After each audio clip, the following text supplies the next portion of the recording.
Antes de nos casarmos, minha esposa e eu saímos juntos por um par de anos. Depois, sem motivo aparente, ela quis ver outras pessoas e talvez voltar mais tarde. Eu estava arrasado e mergulhei no meu trabalho em vez de enfrentar isso. Um ano depois, o cara com quem ela me trocou a enganou e terminaram. Ela entrou em contato comigo, mas me recusei a falar com ela. Ela voltou com ele e ficaram juntos por mais alguns meses, mas ele a enganou novamente.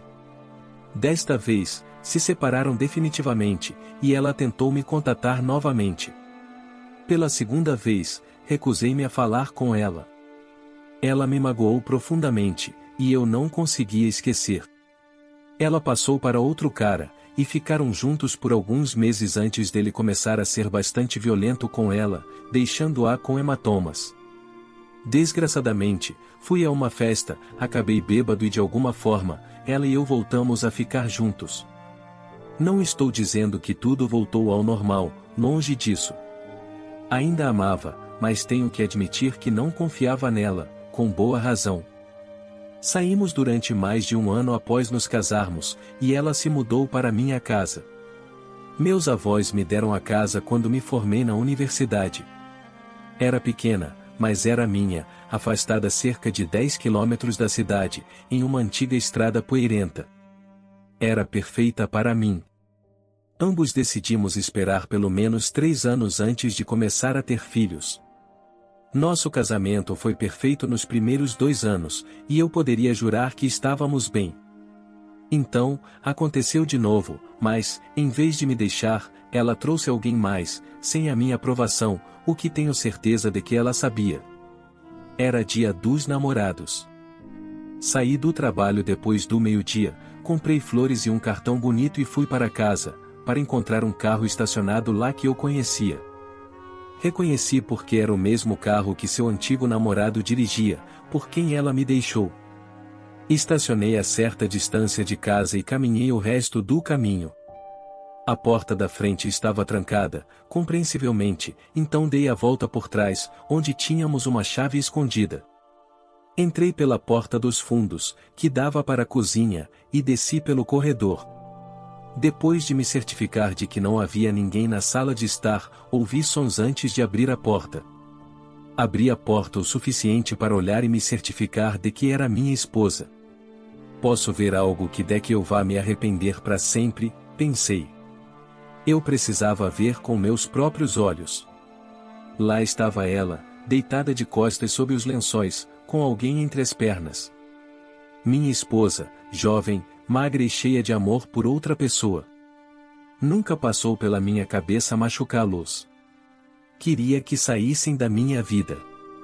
Vê-la oferecer tudo o que era meu para outra pessoa foi doloroso além do que eu podia imaginar. Tive que interromper a festa e entrar. Ela me viu primeiro e se cobriu com os lençóis. Diógenes saltou da cama enquanto começava a se vestir. Eu apenas observava em silêncio. Quando ele terminou de se vestir, olhou para mim, confuso, e depois para a cama. Olhei para ele como se fosse idiota e disse: "Levantem-se e vão embora daqui imediatamente." Ela começou a gritar quando tudo acabou. Eu a arrastei para fora da cama à força, vestia com a roupa que já tinha usado naquele dia, e ele a tirou de casa. Ela gritava muito. Diógenes voltou para a cidade com seus pais. Vi o segurlourado à força no carro enquanto se afastavam. Foi só alguns dias depois que descobri que ela não voltaria para casa. Ele a levou para a casa dos pais dele. Ela tinha ligado tanto para o telefone de casa quanto para o meu, que finalmente desconectei o telefone de casa e mudei o número no meu telefone. Eu não tinha nada a dizer a ela. Alguns dias depois de deixar suas coisas na casa de Diógenes, os pais dela vieram até minha casa. Laura estava no carro também, mas eu disse ao pai dela, quando chegaram à porta, que se ela saísse do carro, todos deveriam ir embora. Depois, os 2 pais entraram primeiro e se desculparam por ela, mas eu disse que não era culpa deles. Eles queriam saber o que podiam fazer para melhorar a situação, para nos ajudar a superar isso. Pela reação deles à minha resposta, adivinhei que nunca lhes ocorreu nada. Disse a eles que não podiam fazer nada. Laura havia traído a minha confiança, e eu não tinha nenhum desejo de tê-la de volta em minha vida. Ela me traiu na minha cama, e terminamos. Contei tudo isso com voz tranquila e firme, deixado pouco espaço para discussão. Depois, contei tudo desde que começamos a sair e como ela havia agido antes. Isso os surpreendeu.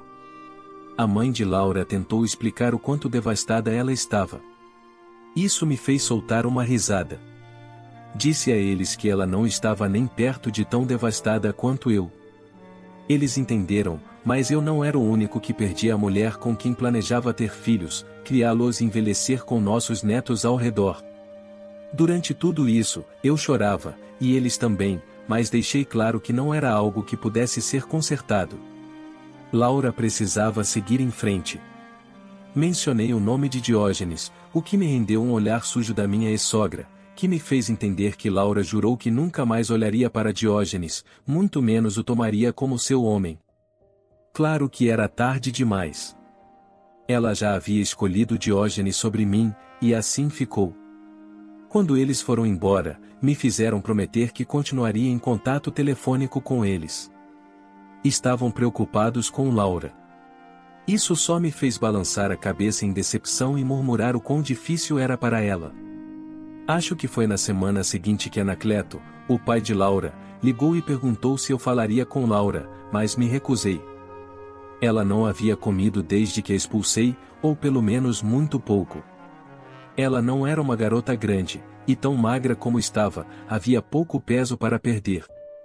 Anacleto e sua esposa me suplicaram, algo mais doloroso para mim do que para eles. Eles estavam preocupados que ela pudesse se machucar. Na semana seguinte, eu a servi com os papéis que havia preparado. Cada um tirou do casamento o que contribuiu, que era muito pouco, mas ofereci metade de nossas economias, o que era considerável para dois jovens, quase 30 mil desde antes de nos casarmos. Quando Anacleto me ligou novamente, chorava tão alto quanto Laura quando Diógenes a arrastou para fora de minha casa. Ele pediu para eu colocar em espera e nos dar a ambos a chance de nos acalmar. Disse que sua esposa e Laura estavam ainda mais devastadas, e Laura havia começado a vomitar no momento em que foi servida e ainda não havia comido. Acabaram chamando uma ambulância e a internaram no hospital. Depois de desligar, deixei a cidade, simplesmente fui embora. Renunciei ao meu emprego, dei poderes aos meus pais para tomarem todas as minhas decisões e também aluguei minha casa. Depois, parti. O primeiro ano, passei trabalhando em um barco pesqueiro. Durante esse tempo, não contatei ninguém. No segundo ano, estava trabalhando em outro barco pesqueiro, capturando atum. Os próximos 3 anos, passei trabalhando nos campos petrolíferos. Em 5 anos, sem gastar dinheiro e depositando tudo no banco, fiz uma grande soma de dinheiro, que aumentou ainda mais ao investir sabiamente, algo que meu empregador anterior nos oferecia a todos. Não é que eu fosse incrivelmente rico, mas tinha dinheiro suficiente para me aposentar. Se eu vivesse com 50 mil reais por ano, continuaria aumentando meus investimentos, não gastando tudo. Também tinha interesse parcial em um par de poços petrolíferos, 3 poços de gás natural e meia frota pequena de barcos atuneiros. O rendimento anual apenas dos poços estava bom. Tivemos um acidente prévio que me fez questionar minha mortalidade, e acabei renunciando e voltando para minha cidade. Meus pais ficaram surpresos quando apareci na porta deles uma noite. Nossas conversas haviam sido limitadas. Não queria que me lembrassem do que havia perdido, mas meu retorno para casa foi fantástico. Na manhã seguinte, eles ligaram para toda a nossa família, e uma grande festa foi planejada para o sábado seguinte. Me atualizaram sobre Laura depois que parti. Ela teve que ser hospitalizada por um bom tempo. Se recusava a comer, e acabou cortando os pulsos na tentativa de tirar a própria vida. Depois de algumas provas, descobriram que era porque ela estava grávida.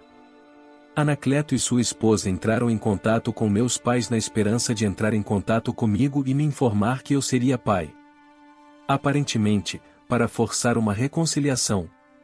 No entanto, meu pai, após informá-los de que não podiam entrar em contato comigo e que eu havia deixado a cidade, pediu a Anacleto da maneira mais gentil possível um teste de DNA dos avós. Após o nascimento, quando foi seguro o suficiente, fizeram o teste e descobriram que ele não era o pai. Anacleto e sua esposa ficaram quase em choque. Laura se recusou a pegar metade do dinheiro que ainda estava no banco. Depois que o bebê nasceu, tinha uma cabeça cheia de cabelo preto, exatamente como Diógenes. Ele assumiu a responsabilidade e se casou com Laura. Eles estavam casados há quase 4 anos e tinham mais 2 filhos. Viviam em sua própria casa, e ele estava ganhando um bom salário. Laura ficava em casa com as crianças, e nas poucas vezes que meus pais a viram, parecia estar razoavelmente feliz.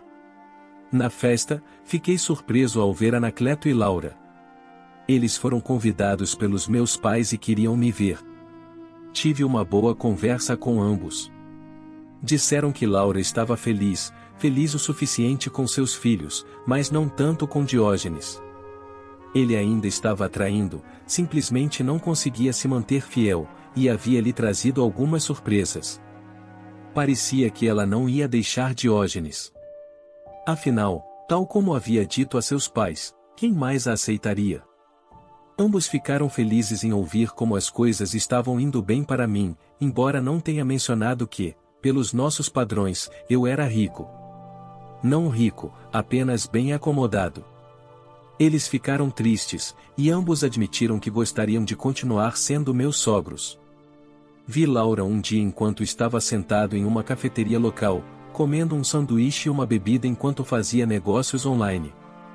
Ela tinha seus 3 filhos com ela e pareceu surpresa quando levantei os olhos e nos olhamos nos olhos. Eu não estava mais com raiva, tinha deixado isso para trás.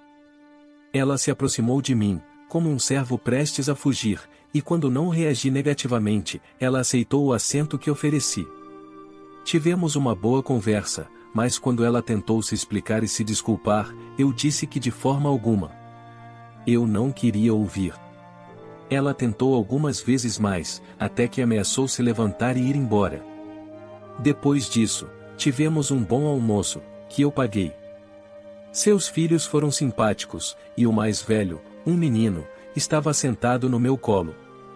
Quando terminamos, em um momento, ela olhou para Miguel sentado no meu colo e começou a chorar, dizendo que ele deveria ter sido meu filho e que esta deveria ter sido nossa vida juntos.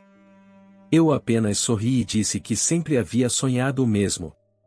Com minhas palavras, ela se levantou, pegou seus filhos e a bolsa de fraldas, e quase correu para a porta. Foi engraçado. 1 ano depois, eu estava casado. Casei-me com a inquilina que morava em minha casa.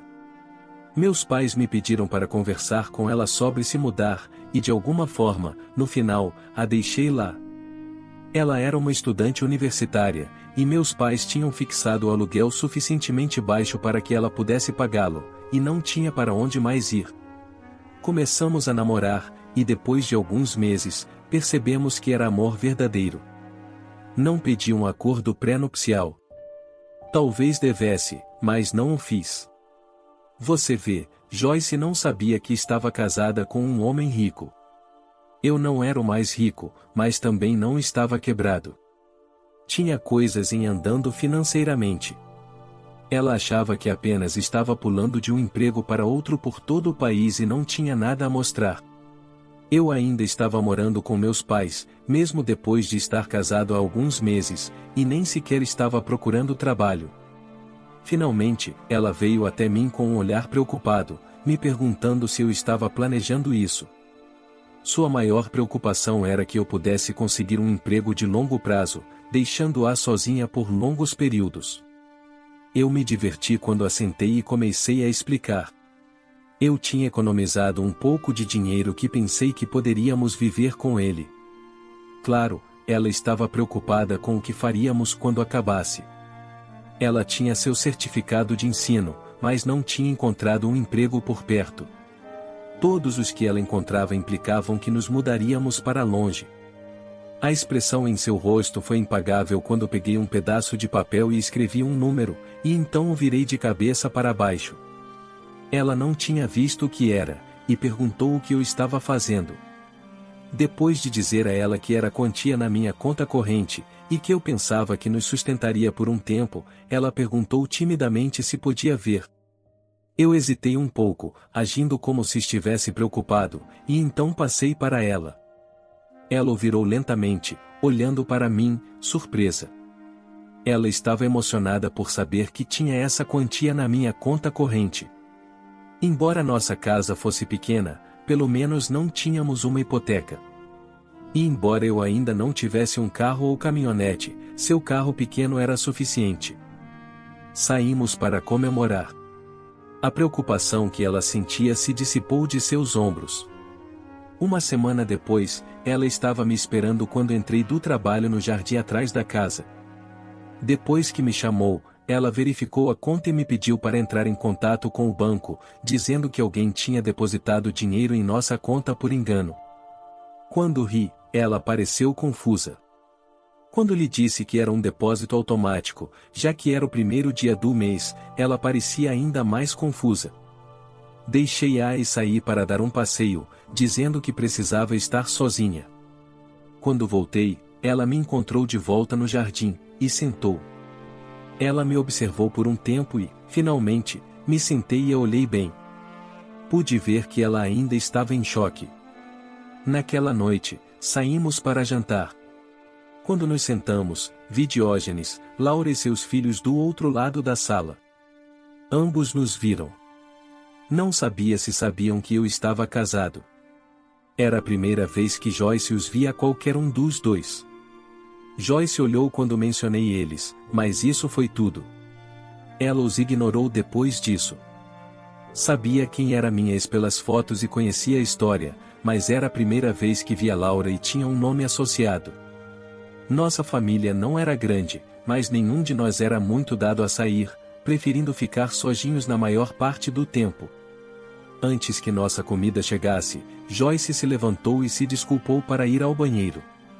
E não foi até que nossa comida chegasse que percebi que Laura não estava sentada com sua família. Isso me preocupou. Joyce não faria nada, mas suponho que ela queria conhecer minha ex. Joyce nunca disse nada, mas parecia um pouco arrogante. Quando ela voltou, olhei e vi Laura sentada com sua família. Parecia que ela tinha estado chorando em apenas alguns minutos. Eles já haviam pago a conta dela, e Diógenes me lançou um olhar sombrio quando passaram por nós para sair. As lágrimas continuavam a correr pelo rosto de Laura quando ela passou por mim sem me reconhecer. Joyce confessou ter visto Laura sair para o banheiro e não pôde resistir a entrar e conversar depois de se apresentar. Ela simplesmente disse a Laura que nunca saberia o que ela tinha perdido. Nada mais foi compartilhado do que foi dito, e eu não me importava em ouvir. Laura era meu passado, Joyce era meu futuro. Durante os anos seguintes, recebemos nossos 2 belos filhos, um menino e uma menina, e enquanto vivíamos na mesma casa, Joyce dirigia o mesmo carro e trabalhava na escola local.